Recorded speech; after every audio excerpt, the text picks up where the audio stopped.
नमस्कार, प्रणाम भोजपुरिया भैया लोग। और सब बताई कैसे बानी रउआ सब है। उम्मीद करतानी रउआ सब ठीक ठाक होखब भैया और हमहू ठीक बानी। तो स्वागत बाटे आप सबके राइटर विजय बागी के चैनल पर। और आज उपस्थित बानी भैया रउआ सबके बीच में लेके ठेठ देहाती भोजपुरी होली गीत मेल फीमेल सॉन्ग बाटे भैया।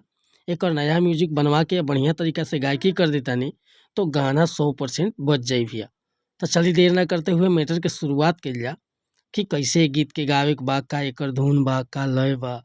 लेकिन वीडियो स्टार्ट करे से पहले भैया एगो बात बतावल चाहब।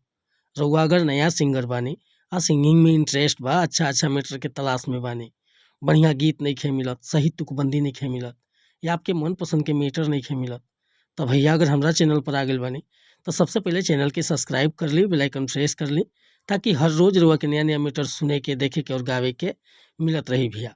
और हम हर तरह के सॉन्ग राइट करीला। Sad song, love song, romantic song, orchestra song, धोबी गीत, पूर्वी गीत, भक्ति भजन, कौनो प्रकार के मैटर हुआ लिखवावे के बा, बिल्कुल उचित चार्ज पर हुआ के फुल गाना व्हाट्सअप के जरिए मिल जाई। और हमारे व्हाट्सअप के नंबर डिस्क्रिप्शन में बाटे। आज के मैटर देखी कैसे गावक बाटे। पहले फीमेल के पार्ट बा। अरे भीतर बड़ी छनछनाता, ए जीजा बाबुर बुझाता। सुनी ना।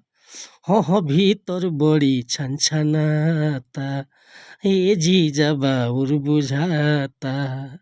रंग लगाई तनी हल्का हल्का। अच्छा, बर्दास करो ये साली, अभी रंगे के बाकी बखलका।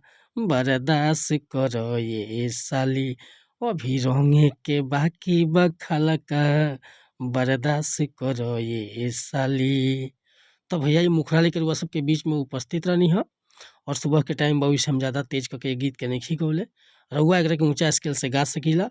अगर मैटर पसंद बा, फुल गीत लिखवावे के चाहतानी तो बेहिचक रउआ कॉल कर सकीले, चाहे व्हाट्सअप कर सकीले। नंबर हमार बाटे 8874473128।